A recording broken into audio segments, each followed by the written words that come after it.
Our next guest thinks that the president is doing exactly the right thing when it comes to Russia. Larry Korb is a senior fellow at the Center for American Progress and a former assistant secretary of defense in the Reagan administration. Larry, good to see you again. So where's the general? Where's Mark going wrong? Well, I think, for example, Mark mentioned, President Reagan and how forceful he was. The very interesting thing is, after the shoot-down of the Korean airliner in 1983, which 61 Americans, including a congressman, died, Reagan said, and these were his exact words, "We have to respond in a calm, controlled, but firm manner." And his spokesman said, this is not just the United States and the Soviet Union, the United States and the world. And what happened when he didn't do anything, he used some harsh words. 4 days after it, he spoke to the American people, not right away like Obama has. He used these harsh words, but then didn't do anything. Kept negotiating with the Russians. President Reagan was on vacation when he got that news. He came back from vacation and he made an address. He had several meetings with his top cabinet officials and then gave an Oval Office address. For 4 days later. Yeah. 4 days. He spoke 4 days. And he used these tough words in there, savagery, monstrous, murderous, and then didn't do anything. George Will, one of your commentators. What did President Obama do exactly? Because what we heard today was military options are off the table. We're going to talk to NATO. There's going to be an investigation, and we'll figure out who did it. While his UN ambassador was saying it was Russia, it was Russia, it was Russia. Well, obviously, his UN ambassador had this cleared with the White House when she said this. Well, why won't he say it? Why does Samantha Power have to say it? Well, basically, he said, I've talked to Putin. No. I've told him, yes, he said. He didn't say Russia did it. We played the soundbite. No, he said Russia has sent this equipment in here, and he talked about the fact that they shot down other planes. Now, he was equivocating, talking about the Russians and the Ukrainians and those pro-Russian Ukrainians and so on.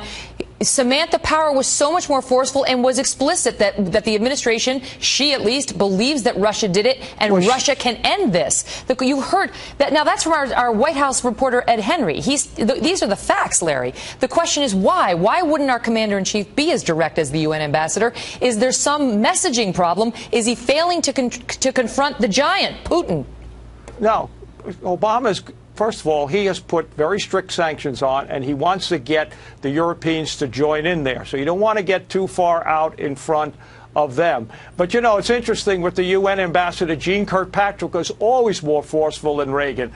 Adlai Stevenson during the Cuban Missile Crisis, he was much more forceful. That's so great. That's not new. At the time, I would have asked them about that back then, but I was only 12. So now now I'm much older, and I've got you sitting here, and I want to know why. Explain it to me, because it seems to me, if I'm the commander-in-chief, I'm feeling pretty good about my microphone, my power, and a lot of responsibility in my role to the American people. And if my administration believes that Vladimir Putin did this, then I'm going to say Vladimir Putin did it. Or if I have some strategic reason for not doing that, I'm not going to send my UN ambassador to go out there and say that while I'm not comfortable saying it myself.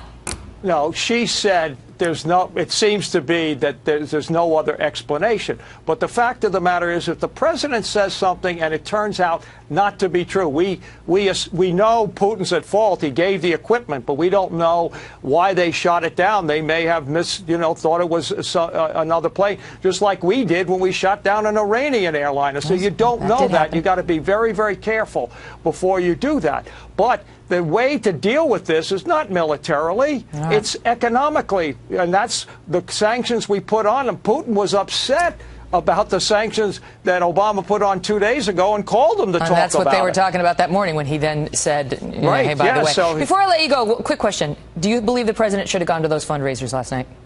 Well, I don't like any politicians going to fundraise. I think there's too much of that. But he was certainly kept aware of what was going on. Okay, but that doesn't answer my question. Should he have done that when we had 300 dead civilians? I would not have gone to a fundraiser. No, I think they should have sent somebody else, maybe his UN ambassador or something, to the fundraiser. Larry, good to see you.